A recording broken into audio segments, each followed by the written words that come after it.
So we're here in the woods going to check out a food plot, and I'm going to show y'all what I've done to the food plot and where I'm going to set my stand and why, because there's multiple reasons, and I thought I'd just share this for y'all. So you can see that we have a little lane that comes down through here, and this is actually not the food plot. It's just a little road that comes from a pasture up there at the top of the hill. But all of this timber back in here has thinned out pine trees, and so is that over there across the road, or across the little trail.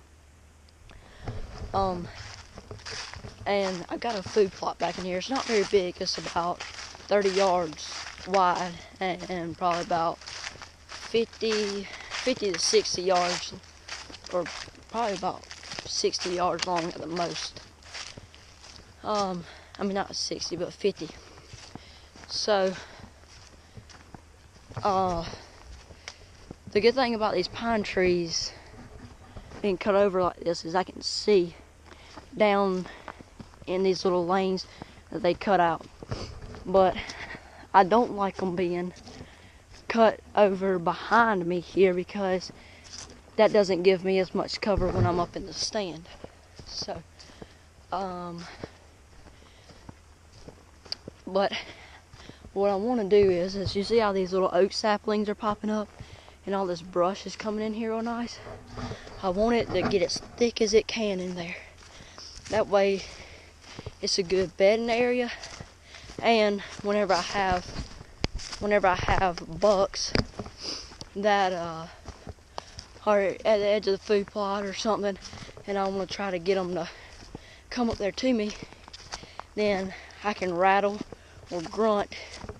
And with all this brush being behind me, especially right here on the border of the food plot, there's the food plot there, from the border from the food plot, is that whenever I rattle, he can't see through the thick brush, and so that gives him an idea that there's a deer in there that's grunting, or there's 2 deer or 3 deer that are fighting, and he can't see that, so he has to come up through the thick stuff to go back here to this other stuff to see if there's anything trying to steal his doe, or if there's a doe back there.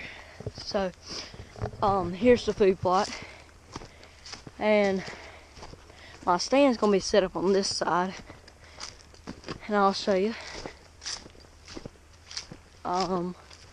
Whenever they cut this timber, they cut these little straight trails down in through here, you know, like little pathways, and there's one that goes up to that field. You know, there's a couple of them every other feed or something like that. So it's late in the evening, kind of, but I'm not going to hunt this evening, because I got to the house too late to get in the stand, because I like to get in the stand in the evening time before 4 o'clock, or at 4 o'clock, with this time being changed like it is. But down there I have a feeder, and right here on this pine tree is where I want to put a lock on, and that's just some deer cane stuff that I put out the other day. Works pretty good. I had a mainframe 8 back here, but he broke off his left main beam at the very end. He broke it off.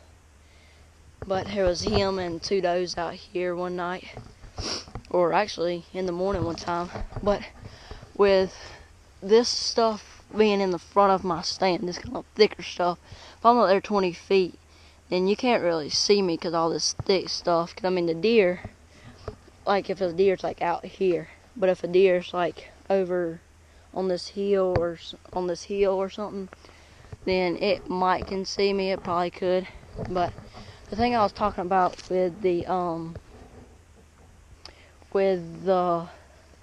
boundary line, is that most of the deer, they come from back towards the feeder back in there. There's some hardwoods and a place to bed down in there. And some of them, they come from this thick stuff back in here. And some of them, they come from down towards like the head of the pond down there, which is a really good bedding area on the edge of it. But if I put a stand here, I put this border here, what I'm talking about is that the border of the food plot here will be so thick that it'll give me cover, and also when I'm up in the tree and just say there's a buck down in there or a buck down in there, or just anywhere in this food plot that I can't shoot, then I can rattle or grunt and he'll think it's back here, which I'll be sitting back there, so it'll sound like it's come from back there. So he can't see it because how thick this will be. So he has to come into the food plot and cross this little border here, go back into that thick stuff to be able to see what's going on. And that's a lot, like a lot of these people, they grunt and rattle, but the deer won't come because it's open like this, and if I grunted now or rattled, he could be able to see back up in there that there wasn't any bucks fighting or a buck grunting. So you kind of have to create it how, where it looks real. So like in this thick stuff, he probably couldn't see through there real good, but like right here at my stand or at that other open spot, he can see right down up into those woods. So if you create a borderline, even clearing out like a little 6 foot wide path in there and then planting something tall, to get it up out of the way, that way you can't see through it. That right there would even work because he won't be able to see through that thick stuff, whatever you have planted back there. And so he has to come at least into the food plot or even on back into the woods there to check it out. But the good thing about this food plot is I don't like to have a much bigger food plot than this right here whenever I'm bow hunting, because it's not too wide that I can't shoot all the way across, but it's kind of long, so you get multiple deer coming from multiple directions, which is good, and they can have time to feed out. That way I'm not right on top of them as soon as they come out, because we all know, if you're not hid that good, then some of these deer, they come out and they're a little sketched out.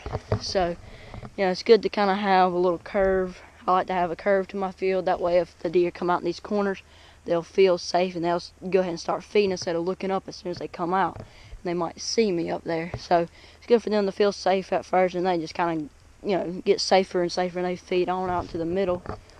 And, I can pop one or something. So, that's what I wanted to share with y'all today. I'm going to be putting up a trail camera down there, and hopefully this sometime in the late winter, early spring, I'll set a trail camera and see if that little 8-point bucks, because he's like a 3.5-year-old, and he's going to be a pretty good deer one day. So we'll have to go back in there and shed hunt. I'll take y'all along for that. That way y'all be able to come back there, and maybe we'll find his sheds, and eventually he'll grow up into a big deer, because he has very good potential. He's really tall, but also he's got some good width to him as well. So yeah, that's all I want to share for y'all today. So thanks for joining in, and I'll see you next time.